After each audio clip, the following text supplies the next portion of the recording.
एक समय था जब भारत अपनी सेनाओं के लिए ज्यादातर हथियार विदेशों से मंगवाता था। हमारी रक्षा उपकरणों की निर्भरता दूसरे देशों पर होती थी, लेकिन अब समय बदल गया है। भारत अब न सिर्फ अपनी सेनाओं के लिए रक्षा उत्पाद बना रहा है, बल्कि बड़ी मात्रा में इनका निर्यात भी कर रहा है। भारत का रक्षा उत्पादन अब तेजी से बढ़ रहा है। वित्त वर्ष 2022-23 में देश का रक्षा उत्पादन 1 लाख करोड़ के पार पहुंच गया है। प्राइवेट डिफेंस इंडस्ट्रीज का डेटा आने के बाद ये आंकड़ा और बढ़ जाएगा। लगभग 8 साल पहले तक एक आयातक के तौर पर पहचाने जाने वाला भारत देश आज करीब 85 देशों को अपना हथियार बेच रहा है। पिछले 7 वर्षों में देश के रक्षा निर्यात में 10 गुना बढ़ोतरी हुई है। ये इसलिए है क्योंकि देश में रक्षा उत्पादन तेजी से बढ़ा है। रक्षा मंत्रालय ने बताया कि वित्त वर्ष 2023 में रक्षा उत्पादन की वैल्यू 1,06,800 करोड़ रुपए है। जबकि प्राइवेट डिफेंस इंडस्ट्रीज का डेटा आ जाएगा तो ये आंकड़ा और भी बढ़ जाएगा। वित्त वर्ष 2023 में रक्षा उत्पादन की करंट वैल्यू वित्त वर्ष 2022 की तुलना में 12% से अधिक है।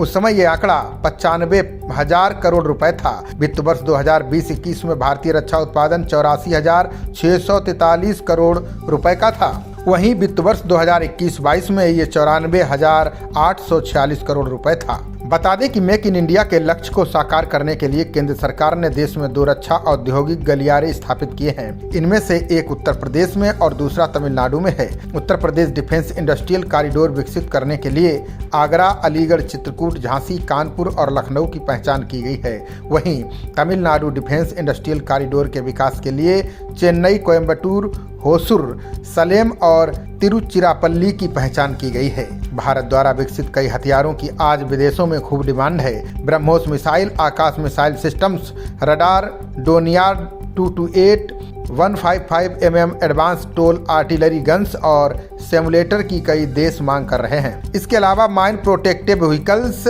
आर्म्ड व्हीकल्स, पिनाका रॉकेट और लॉन्चर, एमुनिशन, थर्मल इमेजर और बॉडी आर्मर की दुनिया के काफी देशों में डिमांड है। भारत के LCA तेजस लाइट कॉम्बैट हेलीकॉप्टर और एयरक्राफ्ट कैरियर की मांग भी कई देशों में बढ़ रही है। केंद्र सरकार आज आत्मनिर्भर भारत की तरफ अग्रसर है।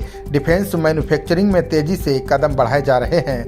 हाल ही में रक्षा विभाग ने 928 उत्पादों की एक लिस्ट जारी की है, जिन्हें भारत में ही बनाया जाएगा। साथ ही आने वाले सालों में इनके आयात पर बैन लगाया जाएगा। आयात को कम करने के लिए रक्षा मंत्री राजनाथ सिंह ने 928 लाइन रिप्लेसमेंट यूनिट, सब सिस्टम स्पेयर और कंपोनेंट्स, हाई एंड मटेरियल्स और स्पेयर्स की चौथी लिस्ट जारी की है। खबरों का सिलसिला जारी रहेगा। देखते रहिए जनप्रवाद। नमस्कार।